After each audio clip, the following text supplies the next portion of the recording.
Hey everyone, it's time for another video comparison between EqPI and another personality tool.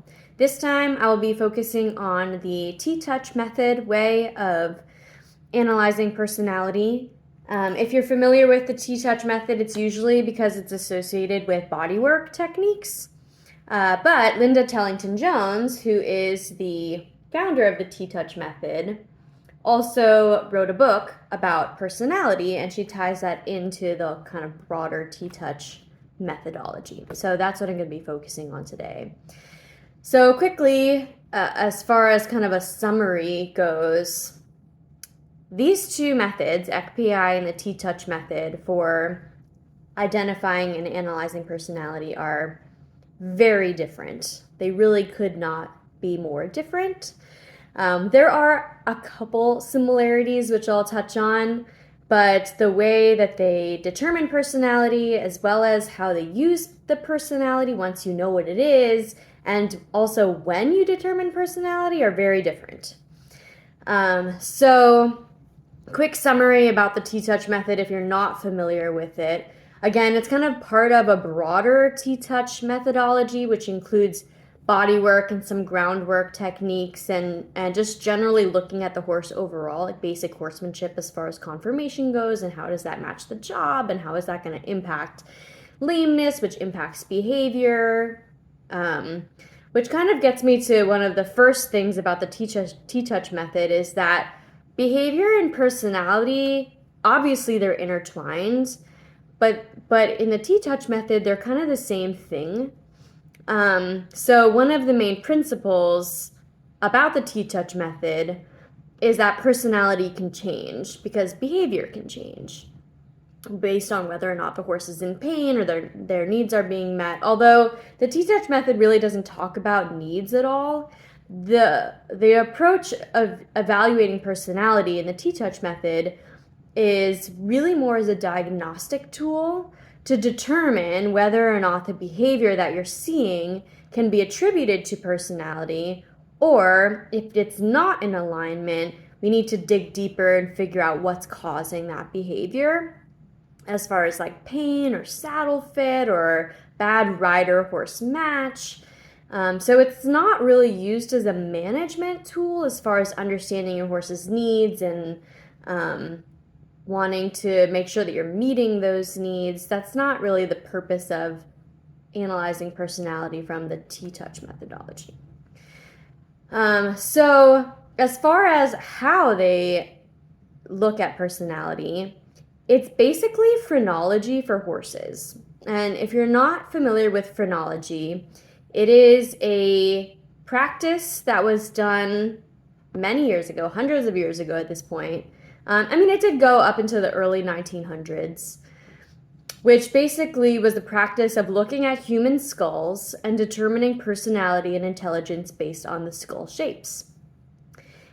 It has since been retired and discontinued as a practice because, as we now know, race, ethnicity, gender, all influence are the features of our skulls.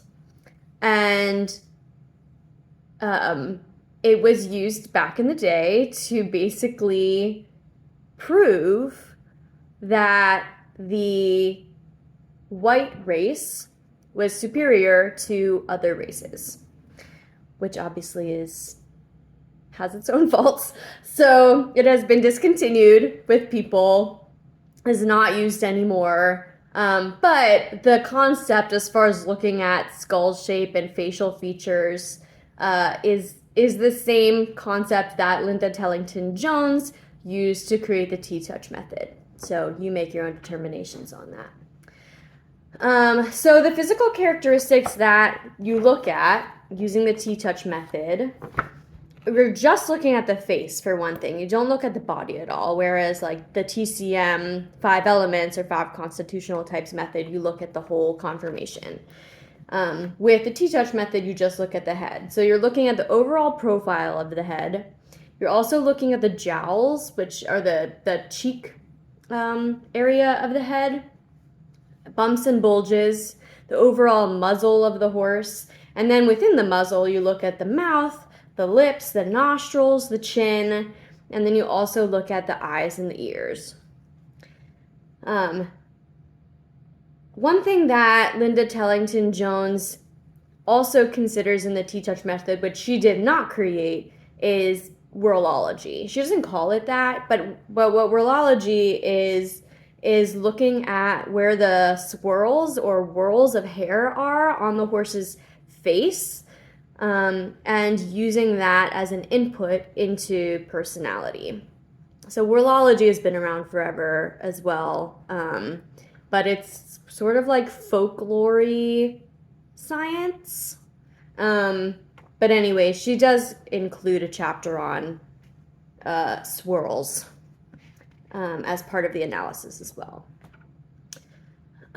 So another thing in this book, in addition to using the head and everything, she does emphasize the importance of looking at the horse's overall conformation and how that's going to impact lameness.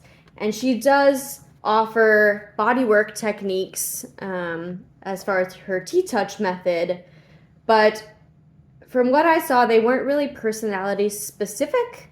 It was just like once you had identified an area of pain that was causing behavior change, you can use some of these tools.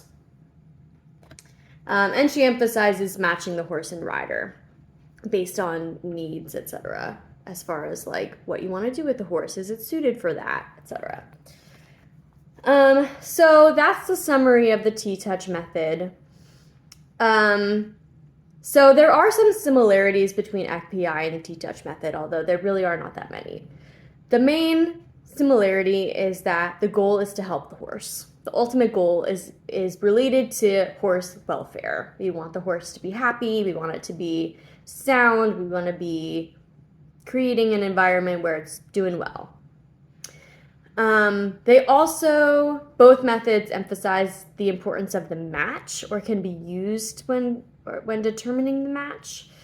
And then the last similarity is that there's an agreement that you have to look at the big picture when you're analyzing personality. So in EqPI, we don't want to just go off the assumption that a horse is high dominance. We want to look at the broader personality, because if the horse is low extroversion versus high extroversion, that's going to influence the dominance spectrum and the behaviors that you see. So you can't just look at one aspect. You have to look at the whole thing. And same thing with the TTouch method. You can't just look at the eyes. You have to look at the eyes and the ears and the nostrils, etc. So we agree on that front. Differences. I've touched on a couple already, but the biggest difference is obviously how the personality is determined.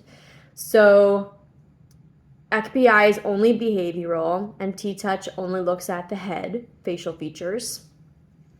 There also the philosophy around whether or not personality can change. So the TTouch method believes that it can change, because the behaviors that you see when the horse is in pain are going to be different than when the horse is not in pain. So when you address the pain, the behavior changes, and like I mentioned before, behavior kind of equals personality in TTouch, so therefore you're changing the horse's personality. What EqPI believes is more in line with what the TCM method believes, where the personality determines the horse's needs. And the behavior will change if those needs are not being met. So in TCM terms, the horse is out of balance versus in balance. EqPI aligns more with that, where the personality doesn't change. The personality type doesn't change, but the behaviors that you see are going to change based on whether or not the horse is getting their needs met. And of course, with pain and if the saddle fits poorly or you know, physical issues are going to impact the behavior. So that's another difference between TTouch and EqPI, is that TTouch uses personality as a diagnostic tool. So by looking at the head, you determine the personality. If the behavior that you're seeing is not in alignment with the personality, there's an issue going on. The horse is sore or in pain, or the saddle doesn't fit or whatever, and you can address those issues. With EqPI, that method, my method, believes that you have to address the basic needs first before you can even consider the needs related to personality. So you have to make sure they have adequate food, shelter, a herd environment. We're meeting the ethological or ethological needs of the horse as a horse first. The tack fits, nothing's hurting them, they don't have ulcers, and then you can determine personality. Because, like I said before, of course pain influences behavior. So we have to make sure that we've talked to the vet, we've done chiro or acupuncture, etc. They're on a good diet, they don't have ulcers, before we can even really evaluate personality from an EqPI perspective.